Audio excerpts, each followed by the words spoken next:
I think a lot of people are beginning to think, well, I'm not sure that this lockdown is a good idea because it didn't work the first time. It's not going to work the second time. And I think people are getting genuinely fed up of being told what they can and what they can't do. And the desperation of some people to see their families and their relatives and especially their elderly relatives. Just be listening to Dan Wootton's show, that just absolutely heartbreaking stories of people on there.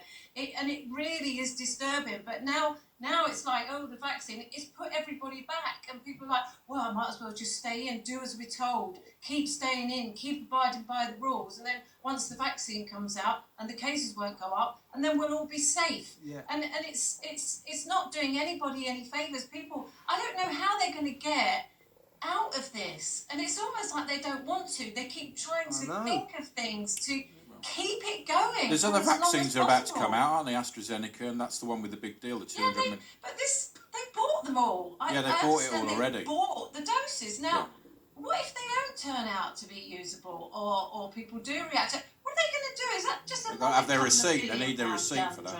Yeah. The trouble with the vaccine, the emergence of this sort of vaccine salvation that we've all been lied to about, is that it's encouraging, as you've just discovered in France, Carol, it's encouraging world leaders to say, well, now we will go into lockdown because lockdowns do buy time. Lockdowns don't work. They do not save lives. They postpone deaths, but they do postpone the inevitable. And I guess if there really was this cure-all panacea vaccine at the end of the road, I could see the point of locking down to delay, stop people dying, then they get the vaccine. The trouble is that this vaccine, we don't even know if it's properly being tested. 90%. It's 90%. Well, they say it's all very well for Jean-Claude Van Damme, the deputy chief medical officer, very kindly volunteered his mother to take it. Yeah. Well, are you going to volunteer your mother? Yes. Are you going to volunteer your kid? Well, you don't know whether this is safe. I'll watch my mother and see if she's all right. I am not having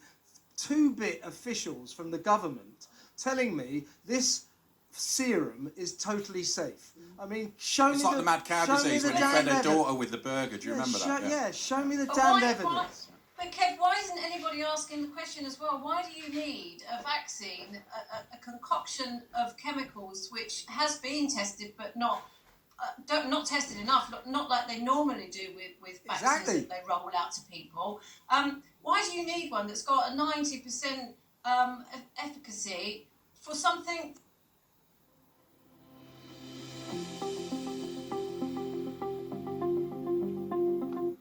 that is not going to 99.5% chance of killing you? So I don't understand that. Now, why is anyone asking that question? Why do we need this vaccine? Exactly right, Carol.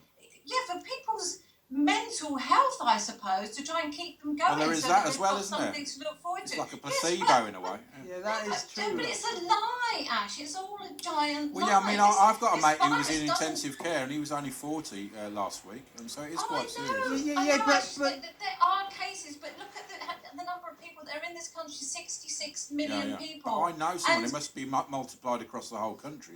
I don't. But the thing is, loads of people don't know anyone. I mean, the numbers involved in this relatively mild virus are still vanishingly small. And because of this vaccine nonsense that emerged this week, suddenly it's allowed the government, but definitely over where you are in France, Carol, certainly here as well, to re-elevate this coronavirus to the status of the bubonic plague. We have the vaccine. Millions will now be saved. They will no longer be dying in their droves. Hardly anyone has died, even though we went over the 50,000 mark. That's 50,000 since January. I know that's terrible, but that's 50,000 out of a population of 67 million. Most people have not had it. Loads of people don't even know anyone who's had it, and yet we're allowing the government to treat this as if we have the bubonic plague among us. And this vaccine narrative has allowed them to up the ante again and to impose on this country a kind of psychosis, a neurosis, that they are, panic-stricken by this thing they shouldn't be panic-stricken about. But that was the idea. They wanted people to be scared to death. Nobody broadcast the numbers as well of people who have died only from COVID-19. only, and I say only, with no other conditions or anything else. These numbers are published every single week by the NHS. When you tell people, they look at you and go, oh, that can't be right. But it is right. And the last time I looked, it was like 1,700. I know it sounds ridiculous, but it's true. These are people that have died in hospital only from COVID, not from just having a COVID test and then dying 28 days later, or not having been tested after they've gone into hospital with something else. This is not those people, and this is not those people with any other condition. It's a tiny number, and yet people are literally staying in their homes, scared to go out on their front doorstep even, because they think some poisonous clouds are going to come down and kill them. And that's the government's fault. They've done that, and the media have done it as well. They have scared people half to death, and they can't get them out again. And now the only way they can do that is to say, oh, look, we've got a vaccine. And they haven't. So it just goes backwards and everybody gets worse. I'll tell you, what are your feelings? You mentioned the media then, Carol. This is what I think. This is what's dismayed me about my profession. The newspapers, the television companies, some radio stations, not all of them. They have basically covered this story like children with their hands out. Oh, what's the announcement today? What's the statement today? Which they then faithfully reproduce.